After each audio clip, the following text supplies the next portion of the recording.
여러분 안녕하세요. 오늘 여러분들과 함께 영어는 비법이다 블랭크 퀘스천 시크릿에 대해서 살펴보도록 하겠습니다.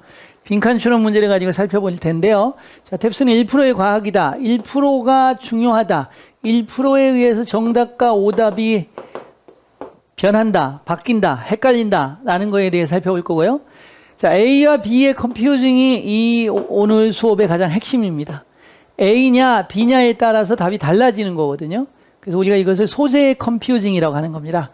본문에서는 트라이브가 나왔는데 이 트라이브가 이수로 표현이 되어 있는데요. 이 트라이브가 부족이 A, B 두 개의 부족으로 나옵니다. 쉽게 말하면 쫓겨난 부족과 받아주는 부족이 나오는데 it이 나왔습니다. 그럼 이 it은 쫓겨난 부족이냐 받아들여진 부족이냐에 따라서 답이 달라지는 거예요. 받아들여진 부족의 입장이냐 아니면 쫓겨난 부족의 입장이냐에 따라서 답이 바뀌어지는 그런 문제거든요. 그래서 이런 것들을 염두에 두고 문제를 푸시면 굉장히 잘 풀리고, 또 하나 여기서 이제 it이 트라이브라고 그랬잖아요.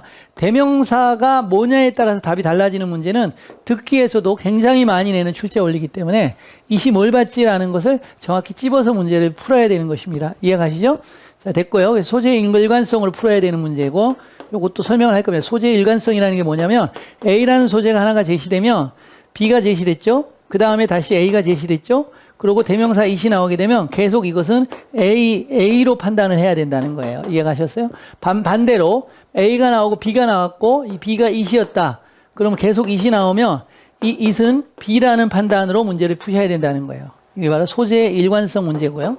더 트라이브는 누구인가 아까 말씀드렸던 거고, 이 문제는 이제 주제형 논리하고 플러스 마이너스의 논리 이런 것들이 같이 섞여 있는 출제 원리거든요. 살펴보도록 하겠습니다. 이 플러스 마이너스 원리라는 것은 뭐냐면요, 좋은 거 나쁜 거예요. 그래서 A가 좋은 거냐 나쁜 거냐 이거에 따라서 답이 달라진다는 원리거든요. 그리고 또 플러스 마이너스 원리는 뭐냐면 문맥이 있을 때 글이 이렇게 쓰여졌잖아요. 그럼 문맥이 플러스 논리에서 마이너스 논리로 바뀌잖아요.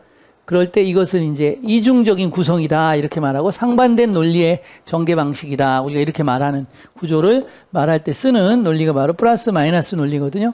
한번 보겠습니다. 의무 중에 하나, 연합된 야마야노마노 부족의 중앙 브라질의 이 부족의 의무 중에 하나는 입니다. 뭐입니다? 그들은 주어야만 합니다. 지원과 피난처를 주어야 됩니다. 그들의 연맹에게 도움이 필요하다면, 예를 들면 예시잖아요. 그게 플러스 플러스로 가는 논리가 되겠습니다. 예를 들면 트라이브가 나오잖아요. 부족이 몰아대요, 쫓겨나요. 그것의 마을에서, 농장에서, 뭐에 의해서, 적에 의해서. 그럼 그것은 받을 거다 피난처를 동맹의 마을에서. 그것은 바로 부족인데 쫓겨난 부족이 되겠죠. 쫓겨난 부족이 되겠습니다.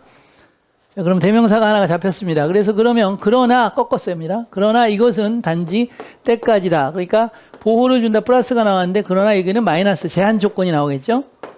그러나 단지 뭐뭐 할 때일까다. 그것이 설립할 수 있을 때까지다. 새로운 플랜테이션을 다른 곳에다가 이렇게 나오죠. 그럼 여기 누구냐라는 거, 이게 쫓겨난 부족, B로 갈까요? 쫓겨난 부족이겠죠. 그것이 설립할 때까지가 되겠죠.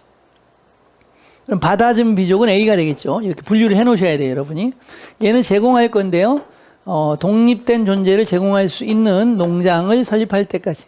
이것은 1년이나 심지어 더 오래 걸릴 수도 있다. 관계없이, 뭐에 관계없이. 그것이 얼마나 오래 걸리는가에 관계없이. 이거는 시간을 나타내는 비인칭이시였고요. 그러나 얼마나 걸리는 거에 관계없이, 그래서 플러스 마이너스 논지가 계속 꺾이잖아요. 그 부족은으로 이제 이렇게 나왔거든요. 그럼 그 부족이 누구냐에 따라서 답이 달라집니다. 자, 뭐라면 쫓겨난 부족이라면 그 쫓겨난 부족의 입장이 올 거고, 받아준 부족이라면 받아준 부족의 입장에 대한 표현이 올 겁니다.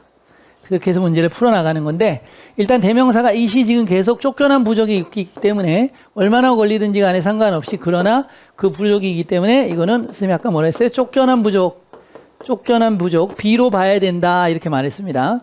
그렇게 안 본 친구들은 오답이 나왔고, 그렇게 본 친구들은 쉽게 풀 수 있는 문제였습니다.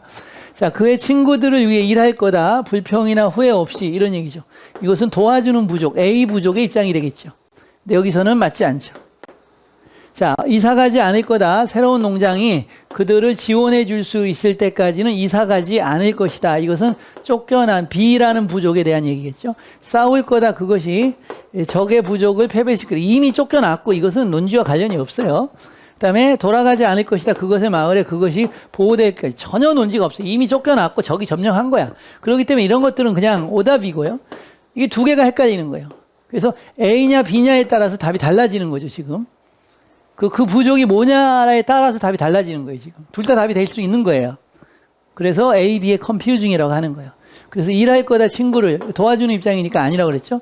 이사 가지 않을 거다 새로운 농장이 그들을 지탱하고 부양할 수 있을 때까지니까 쫓겨난 부족이니까 이 더 트라이브가 쫓겨난 부족이었기 때문에 B가 답이 되는 거고 도와주는 부족이었다면 C가 답이 되는 이런 문제였던 거예요. 이해가시죠?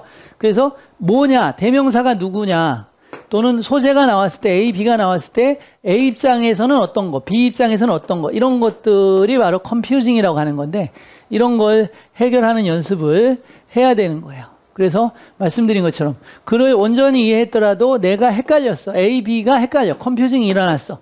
그러면 답을 못 내고 헤매게 된다는 거예요. 이게 듣기 평가에서 나오게 되면 청해에서 나오게 되면 순간적으로 판단을 해야 되기 때문에 깜빡 헤매는 경우가 굉장히 많습니다. 그렇기 때문에 논지를 찍어가면서 앞에 나온 명사가 또는 A, B라고 했을 때 이게 A를 나타내냐 B를 나타내냐를 명확히 찝어가면서 출제 원리에 맞춰서 듣고 문제를 풀어나가는 학습을 해야지만 되는 거예요. 이런 고난도 포인트들은요. 탭스 10% 정도에 해당하는데 고득점을 완성하기 위해서는 반드시 넘어야 될 산입니다. 나는 선생님 800점 정도만 필요한데 9탭스 기준으로 아니면 뉴탭스 기준으로 나는 400만 필요한데요. 아니면 500만 필요한데요. 이럴 수가 있어요. 그런데 우리가 쉬운 유형의 문제를 알려면 고난도 유형을 알아야 쉬운 문제까지 풀리는 거예요. 그렇다고 우리가 쉬운 문제를 다 맞을 수는 없잖아요. 그렇죠? 다 맞을 수는 없어요. 그렇기 때문에 고난도를 맞춰야 하는 것도 맞고 고난도의 출제 원리를 알아야지 일반적인 수준의 70%에서 80%에 해당하는 일반적인 문제의 답이 클리어하게 잘 보이고 이 부분을 거의 다 맞출 수가 있는 거예요. 이해가시죠? 쉬운 걸 무조건 다 맞출 수 있는 게 아닙니다. 그렇기 때문에 고난도 출제 원리를 익히셔가지고 이거 당연히 다 맞추시고 고난도의 40%나 50%까지 맞추시고 이런 작전을 쓰셔야지만 탭스 점수가 강하게 높이 멀리 갈 수 있다는 거예요. 그럼 고생을 덜 해요. 사실 독하게 맘먹어야 빨리 정복할 수 있거든요. 독하게 맘먹지 않으면 너무 오래 걸려요. 아시겠어요? 그래서 한 번에 빵 치고 간다는 생각으로 열심히 하시기 바랍니다. 감사합니다.